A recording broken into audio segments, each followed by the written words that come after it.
and all these bands that kind of fill that area that Blink really fit into, you know, a few years back. And like I said, it's necessary and awesome and will always be like that. And they're all doing it a little bit different, but I got to do something different. Like, I don't want to like go, okay, am I going to come out with an electronic band, or am I going to come out with a new wave band, or am I going to come out with like the heavy band, you know? No, I want to come out with an album that people will refer to 20 years from now for being the album of this decade. You know, it's like when you think about the 90s, you think about Nirvana, you know, or you might think about Green Day's Dookie, you know, which was an awesome record too. Or you think about the 80s, you think about the Joshua Tree, and you think about Police Synchronicity, you know. You think about the 70s or whatever, or maybe earlier you think about Pink Floyd, The Wall, and it's just like, I need to have we don't have a record like that. We haven't had a record like that for fucking since Nirvana's Smells Like Teen Spirit, I guess, you know? Really? You think so? No. Huh. I don't think so. I mean, you thought you were going to get it with that Coldplay record, the way they hyped it up, you know, and I fucking love Coldplay. I really do. I'm inspired by them. But they were saying they're going to take out U2 and all this stuff, but I was like, fuck, what if they did? What if they are going to be that good? You know, that'd be awesome. Because I would love to hear a band that good come out, and I don't think there's ever been a band as good as U2, you know. But I don't know. I'm willing to take on a challenge. Well, so what tracks have you been working on that you're really excited about? Oh, I can't even. You know what's funny? I said rather than do 12 songs or 15 songs, I'm doing 10, and each song is going to be as good as the last. And I swear to God, the biggest debate in the Angels and Airways camp on the record label is no one knows what the single is, because all 10 are as good as every other one. All 10. And that's never happened in my career. They're freaking. And they're calling me up and they're saying, Interscope, I'm on Geffen, which is a part of Interscope, and Interscope is home to like your Eminem, Gwen Stefani, U2, and no doubt all these, you know, law bands, and they're calling me up and they're just going. They called me up when I was right when I started the album, 4 months into it, and I was at Santa Barbara having a little vacation trying to, and they said this was going to be the biggest thing on Interscope in every genre of music. And I said, yeah, right, and I hung up the phone and I was like, those guys, but the way I said, yeah, I was laughing at them, the same way I was laughing at them when I turned in Blink's Enema of the State, and they sat me down and they said, you're going to make more money than you ever made before, you're going to play bigger places than you ever did before, and looked at my manager and says, put arenas on hold in 3 months. And we walked out laughing, said that guy's on crack, and we go, there's no way we're playing arenas, and we actually did. And I remember on that last arena show, that tour, I took a deep breath, put my arms out, you know, and sucked in like a big empty like arena, and I said I said a prayer. I said, thank you, God, so much for giving me the opportunity and the chance and the just the one breath of life to play these kind of venues. Thank you. It was like the weirdest prayer ever, because I wasn't praying because I was sad or I needed. I was praying. It was just full thank you. And then we played arenas every year since. It was like the craziest shit ever. So it's like that same kind of feeling is happening with this band now, and it's so exciting. And I promise you, I have no clue if this is going to sell one record or zillions. I have no idea, and I don't really care at this point because there's nothing more I could have done. But like I said, my intention is totally good-willed, and I'm excited because of that. You know, I'm excited because now I get to go out and I get to be me completely, with no compromises, and I want to inspire people. That's who I've always been kind of good at that, talking to people and making them feel good. And you're going to play. I heard that you're going to play, I guess, in the UK, just a couple dates, and maybe in like April. I don't know if that's... Yeah, we just booked a couple shows out there. We have a bunch of shows besides those, but those are the first ones that we announced, yeah. Are you being stingy with the folks over here? What?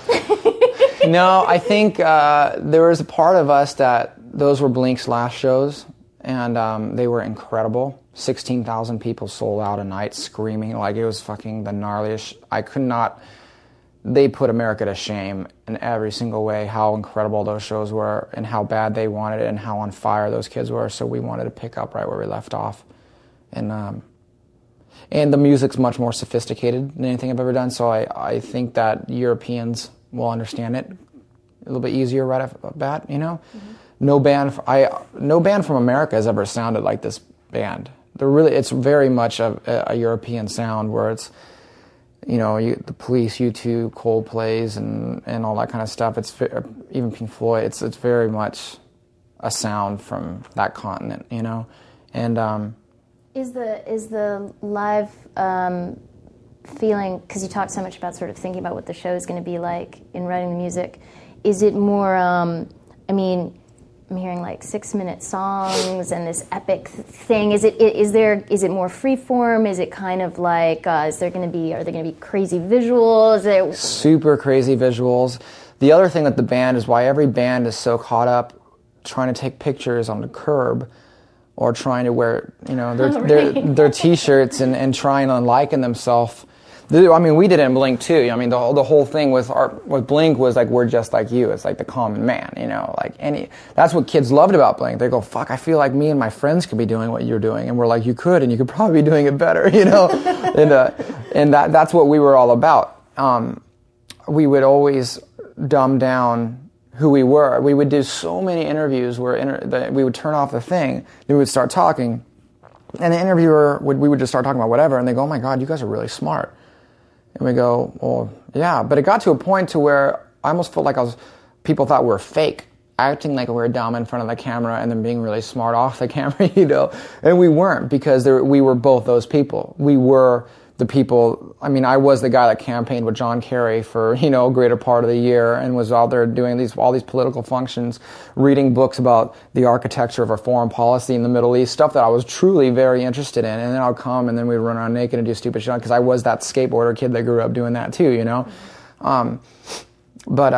You know, I don't know. And with this band, it's, you know, we're not trying to we weren't trying to dumb ourselves down, but we were never trying to do that, but you were a lot about there was a lot of humor. A lot of humor, and that's fine with this band too. But I guess with this thing, I'm not scared about wearing a nice watch, you know, or taking photos. And it's all about the future.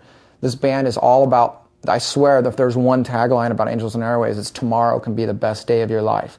Because I came from a hard time leaving Blink and restarting a new life, and that was hard. I lost 2 of my closest friends, and it was a big transition for my family and artistically, and it aged years off my life making a decision like that. So I said, rather than sit around and whine about it, I'm going to create the most beautiful world around me, and it can touch anybody that comes anywhere near that world is going to get touched by it. So everything to do with the band and the photos and the imagery and all that is very futuristic. It's not taking photos on curbs. It's all about, you know, the sophistication of beautiful architecture and artistic photography and astronomy. You know, I was always kind of a UFO, the space freak. So it's like now I get to have spinning planets and high resolution behind my body as I'm playing these songs. You know, it's like I can do whatever I want to do, and you're going to feel like you're in one of Stanley Kubrick's movies or something, you know, or Star Wars. You know, I called up the guy from Star Wars. There's 2 of the main artists of Star Wars that worked hand in hand with George Lucas. It was Eric Tiemens and Ryan Church, and I called up Eric, and Eric's doing posters for my band because I can. Now it's like it's crazy. I have the movie. You didn't even ask me about the movie. What I was about to say. The movie is the same thing. It's like it's the 2 strongest things of mankind is love and war, the worst and the most beautiful. And the whole movie is this poetic analogy, this metaphor, that as humans can create the worst thing in life, they have the ability to create the best thing as well. And it's the story of Angels and Airwaves. It's the story of, you know, your own personal battle and dealing with your own personal war and overcoming it and having a great ending of your story, you know. But the movie's like a third of it's CGI, a third of it is documentary, and a third of it's a love story. So as you're watching the story and the making of the record, it'll come to life in a real love story between, you know, an actor and actress, and then it will go from there into like planes arcing through space, coming down into the D-Day with missiles exploding in a nebula is very The Wall like, but futuristic.